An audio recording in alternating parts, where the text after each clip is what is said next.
Good morning, folks, or afternoon, or even evening if you're watching it then. I'm Don. This is Rockin' Country. We're keeping traditional country music alive here. And, I mean, there's bluegrass, there's western, but it's non-pop country music reactions. So, and it's gaining a head of steam, too. Folks who have been into, like, Nashville country are migrating now. They're starting to see the depth of the true traditional country music versus the bro country stuff.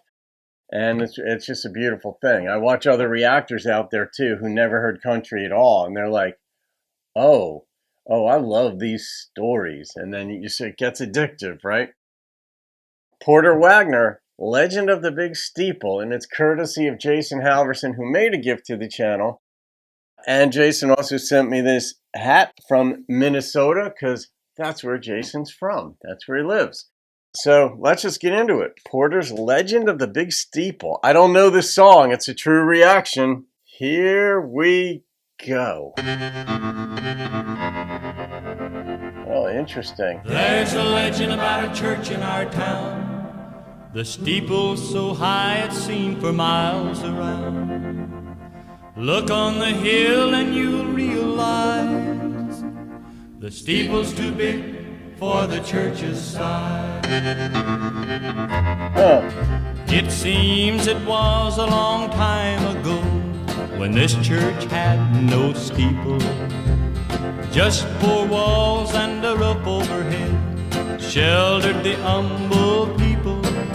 But the money was short, cause the times were bad. They had to get along on what they had. Just good simple people praying for a steeple. About this time when spring was near, a man of wealth and his sweetheart dear made their plans for the bells to ring. They would wed on the first of spring. So this man of wealth and his true love dear named the wedding hour. They would wed in the little church, the one that had no tower. But he was a kind and generous man. He told his true love of his plan. I'll build a steeple for these good people. Yes, they'll have their steeple. The bells there will ring. This story. They'll ring for our wedding on the first day of spring. But they say death comes like a thief, and soon his heart was filled with grief. Oh no. 1 week before the wedding day, Damn. he learned his love had passed away. Damn. In spite of his grief and broken heart, he kept the promise given. I'll build a steeple so my love and hear the bells in heaven. And then he built a steeple grand, the tallest one in all the land. That's how the people got their steeple. Well, that is the reason the steeple is so high, and why the bells ring louder when springtime is nigh. Yikes. Wow. Now you talk about a story, man. That thing just, I didn't see that twist coming. Jason, I'm guessing you knew I didn't see that twist coming. I get it. I'm putting myself in his shoes. He's about to get married. He's thrilled. He's wealthy, so he's got the means to be happier with his wife. And I just mean you can have nicer things in life. That doesn't make a good life per se, but it doesn't hurt to ease the stress.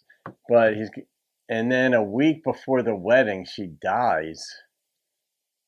And then I understand he just transferred that emotion, and he's like, fine, I'm going to build this thing huge as my, he's still in love with this woman, shocked and just totally focused on her, even though she's passed.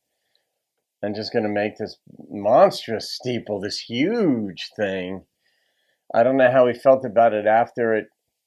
Then it's just this constant reminder that she had passed. And over time, you can deal with it more easily. It's the same as divorce or any kind of loss you suffer in life. The longer you live, the distance helps from the event, but you don't get over it fully. And then the steeple was his reminder. Maybe he moved away, maybe he didn't. But what a story. I mean, going back to what I said in the beginning, this is one of these things where I'm thinking as it's going along, before the twist came in and we found out that she'd passed, I'm just thinking, this is just, how captivating is this story all by itself?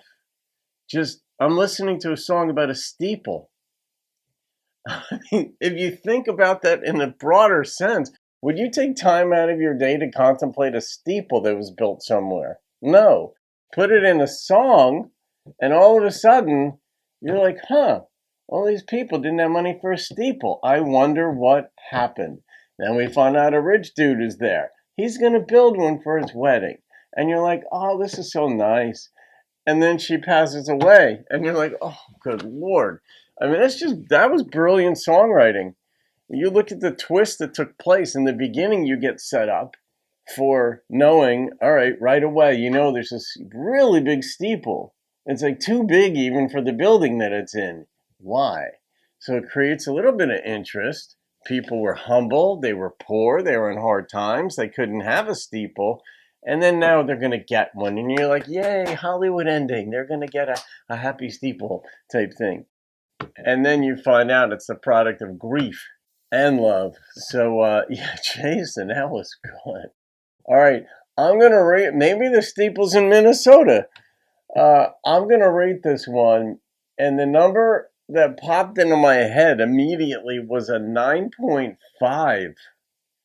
That was and the bass, and it sounded like there was a vocalist in there on occasion that had a really deep voice. I don't know if that was Porter and they, dubbed it in or something or tracked it in or someone else, but it sounded like there was a really deep bass vocalist in there, just on occasion doing some harmonies.